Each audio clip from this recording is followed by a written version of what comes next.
नमस्कार, मैं Vaibhav Mishra, medical and psychiatric social worker, mental health counsellor. दोस्तों, पिछले कई वीडियो के माध्यम से मैंने सांस पर ध्यान बने रहने, सांस खींच खींच कर आने संबंधित समस्या के मनोवैज्ञानिक पहलुओं के बारे में चर्चा करी है और आज इस वीडियो के माध्यम से मैं इसी समस्या के एक बेहतरीन समाधान के बारे में आप सभी को बतलाने वाला हूं। अगर आप सभी ने मेरी पिछली वीडियो देखी हैं तो आपको स्पष्ट होगा कि सांस खींच खींच कर आने और सांस पर ध्यान बने रहने की तकलीफ घबराहट की समस्या की ओर संकेत करती है। और अगर आप सभी ने इसके समाधान के बारे में खोजबीन करी होगी तो आपको एक बात यह भी स्पष्ट होगी कि घबराहट को कम करने में डीप ब्रीथिंग यानी कि गहरी सांसें लेकर के छोड़ना एक बड़ी ही महत्वपूर्ण भूमिका निभाता है। परंतु सांस पर ध्यान बने रहने की समस्या का सामना कर रहे इंसान के लिए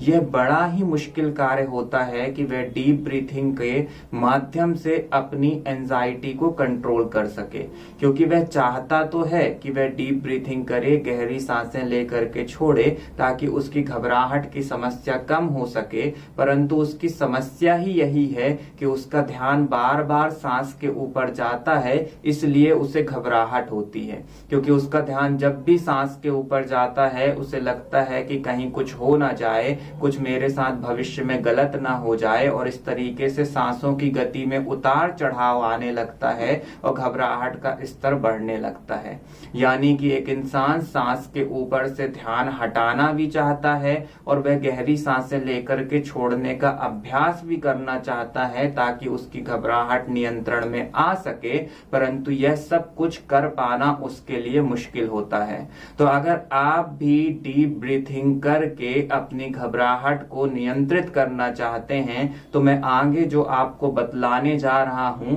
उस तरीके से डीप ब्रीथिंग का अभ्यास करने से निश्चित ही आपको फायदा होगा। दोस्तों, जब भी आप डीप ब्रीथिंग करने का प्रयास करें तो किसी बाहरी वस्तु पर ध्यान केंद्रित करने की कोशिश करें। अगर आप किसी गार्डन में बैठे हुए हैं तो आप किसी वृक्ष का चुनाव कर सकते हैं, किसी प्लांट को देख सकते हैं और उसके ऊपर आपको ध्यान लगाना है। अगर आप घर में बैठे हुए हैं तो किसी तस्वीर को अपने सामने रख लें और उसके ऊपर ध्यान लगाने की कोशिश करें। यानी कि आपको अपना केंद्र बिंदु बदलना है। जब आपका ध्यान खुद की सांसों के ऊपर रहता है तब आप अगर प्रयास करते हो डीप ब्रीथिंग करने का तो आपका ध्यान सीधे तौर पर इसी ओर जाता है। यानी कि आपके मन में सीधे तौर पर यही विचार चलते हैं कि मेरी सांस ठीक से तो चल रही है, सांस की गति कहीं ऊपर नीचे तो नहीं हो रही है, सांस कहीं खींच खींच कर तो नहीं आ रही है। इस तरीके से डीप ब्रीथिंग का अभ्यास करते हुए ही घबराहट का स्तर बढ़ने लगता है।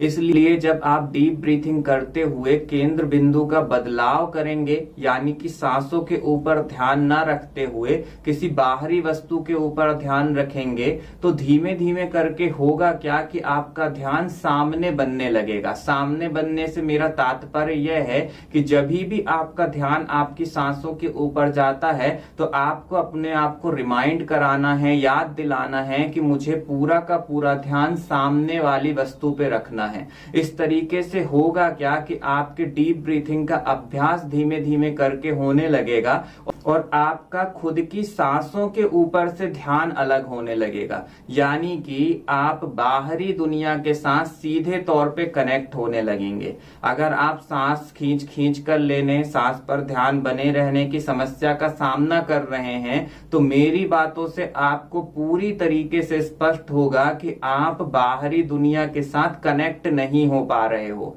यानी कि जब आप अपना काम करते हो, किसी से बातचीत करते हो तो आपका एक्चुअल में पूरा का पूरा ध्यान खुद की सांस के ऊपर ही बना रहता है। और जब मैं आपको कह रहा हूं कि आपको गहरी सांसें लेकर के छोड़ने का अभ्यास करना है और ध्यान बाहर की तरफ रखना है तो धीमे धीमे करके क्या होगा कि आपका खुद की सांसों के ऊपर से ध्यान हटने लगेगा। और जितना आप डिस्कनेक्ट होते चले जाओगे खुद की सांसों के साथ, उतनी जल्दी आपकी रिकवरी होने लगेगी। आप मेरी बातों को बड़ी बारीकी से समझिएगा दोस्तों कि जब आप गहरी सांस लेकर के छोड़ते हो और खुद की सांसों के ऊपर ध्यान लगाते हो तो घबराहट बढ़ना स्वाभाविक है, क्योंकि आपके मन मन में सांस को लेकर के भविष्य के प्रति निगेटिव विचार चल रहे हैं, आपके मन में नकारात्मक थॉट आ रहे हैं जो कि आपके भूतकाल से जुड़े हुए हैं, जो कि आपकी एंजाइटी के एक्सपीरियंस से जुड़े हुए। जब आपने पास्ट में एंजाइटी का सामना किया तो उस दौरान जो आपने सांस में तकलीफ महसूस करी, वही मेमोरी आज भी आपके साथ है,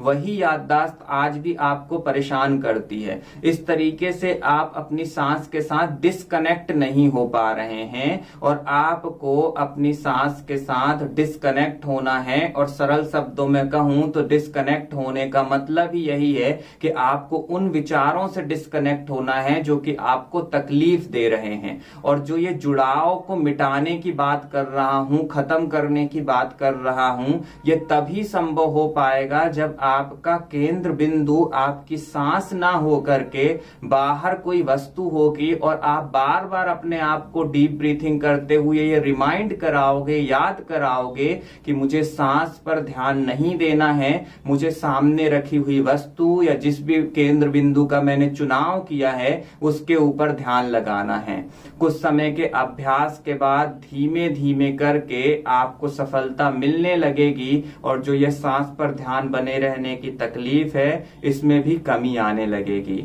और अगर आप पाते हैं कि सारे प्रयास के बावजूद भी आपको सफलता नहीं मिल पा रही है तो आप ऑनलाइन मेंटल हेल्थ काउंसलिंग के लिए संपर्क कर सकते हैं। अगले वीडियो में फिर मुलाकात होगी। नमस्कार।